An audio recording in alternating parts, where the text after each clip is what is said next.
hello sob semuanya.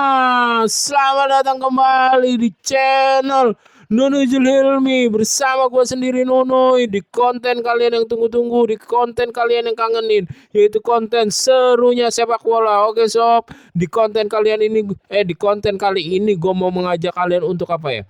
Untuk sedikit legowo, untuk bersyukur. Oke sob, karena Martin Paes di postingan siang tadi gue melihat di postingan story Instagramnya kalau dia sedang terbang menuju Arab Saudi untuk bergabung dengan skuad timnas Indonesia. Oke sob, kita tahu sendiri Martin Paes juga sempat diragukan untuk bergabung dengan timnas Indonesia. Diragukan untuk main. Kalau main kan kita belum tahu apakah emang dia kondisinya bisa dimainkan, secara dia masih pemulihan cedera. Tetapi ada satu keoptimisan, satu hal positif, yaitu Martin Paes segera bergabung dengan timnas Indonesia. Mungkin sekarang bentar lagi udah nyampe kali pesawat ya. Oke. Dan kehadiran Martin Paes tentunya menambah persentase optimis untuk pencinta sepak bola Indonesia. Ya, semoga Martin Paes kondisinya bisa fit, bisa dipercaya jika diturunkan gitu kan. Kondisinya bisa memadai sebagai di bawah Mister Goalkeeper timnas Indonesia untuk round 4. Dan ya, yang terbaik lah untuk Martin Paes jika nanti bisa diturunkan bergabung sama timnas Indonesia di melawan Arab Saudi ataupun Irak. Oke sob. Dan satu lagi, gue mau berterima kasih banget sama manajemennya FC Lille, kurang lebih untuk mewakili pencinta bola Indonesia, penikmat bola Indonesia, fans Garuda, skuad timnas Indonesia, karena Kelvin Verdong tidak masuk line up. Oke, entah itu tidak dipercaya secara skema, entah itu memang diistirahatkan. Toh kalau untuk melawan PSG, apalagi tim besar ini, Kelvin Verdong diparkir di bangku cadangkan, tidak masuk skuad, tidak masuk line up juga sepertinya.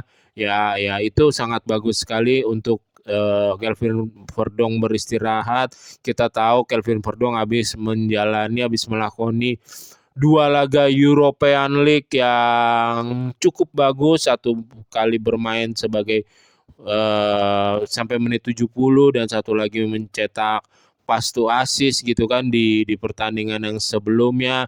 Dan di weekend ini lawan PSG dia tidak masuk daftar skuad.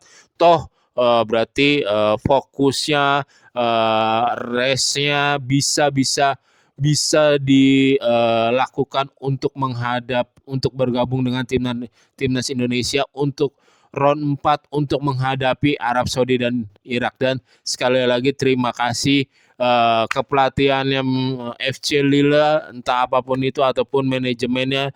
Gua mewakili fans sepak bola Indonesia, entah kenapa seneng aja gitu untuk mendengar kabar seperti ini. Oke sob.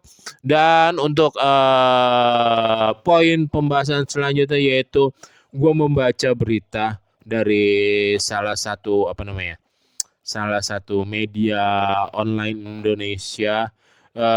Jadi penelitian ini survei dilakukan oleh Football Match pada bulan September 2025 ini, di grup yang Arab Saudi, berisikan Arab Saudi, Irak, dan Indonesia. Kesempatan Arab Saudi untuk lolos Piala Dunia round 4,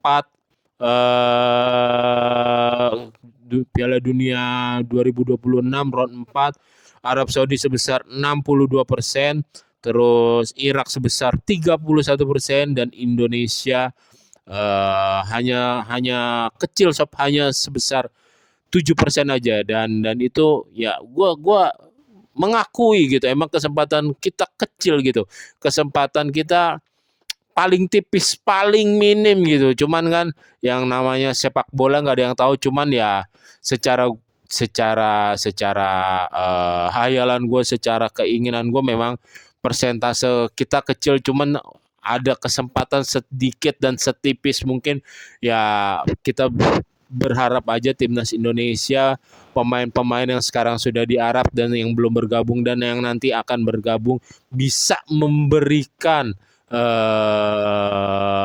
penampilan terbaik.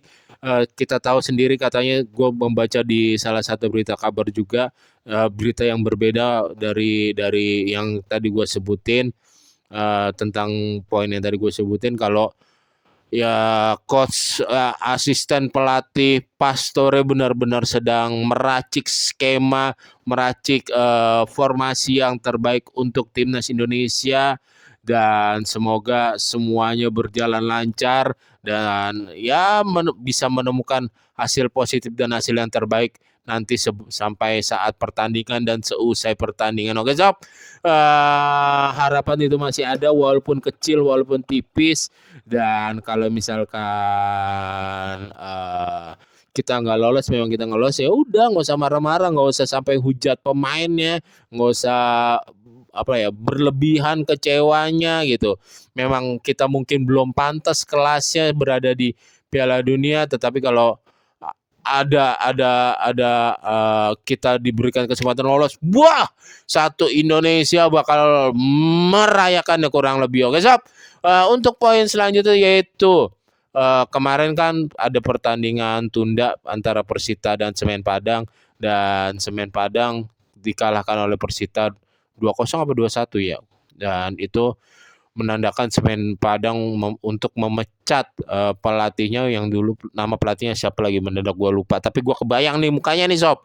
Terus Semen Padang memecat pelatihnya. Dulu kalau nggak salah pelatihnya tuh pelatih udah lama juga berkecimpung di bola Indonesia, di sepak bola Indonesia. Dulu pernah melatih Arema Malang juga kalau nggak salah. Dan ini kalau kalian menonton mengikuti konten gue sebelumnya sob, gue berstatement kalau di saat Bernardo Tavares, mantan pelatih PSM, yang keluar karena gajinya tidak dibayar-bayar, ya ini kesempatan untuk Arema gitu, untuk siapa tahu bisa Arema, astagfirullahaladzim, Semen Padang untuk melobi untuk merekrut Bernardo Tavares, karena Bernardo Tavares menurut gue masih pelatih yang lumayan bagus, apalagi sudah ada penyesuaian di sepak bola Indonesia, bisa direkrut ya, ataupun tim-tim yang lainnya. Oke sob, ya itu pemikiran gua aja, dan sekian untuk konten serunya sepak bola kali ini. Jika kalian selalu menikmati dan menyukai konten serunya sepak bola, makanya jangan lupa untuk selalu tekan tombol like, tekan share, dan yang belum subscribe jangan lupa subscribe ya. Dan sekian, sampai ketemu di konten serunya sepak bola selanjutnya. Bye bye. Jaga kesehatan sob.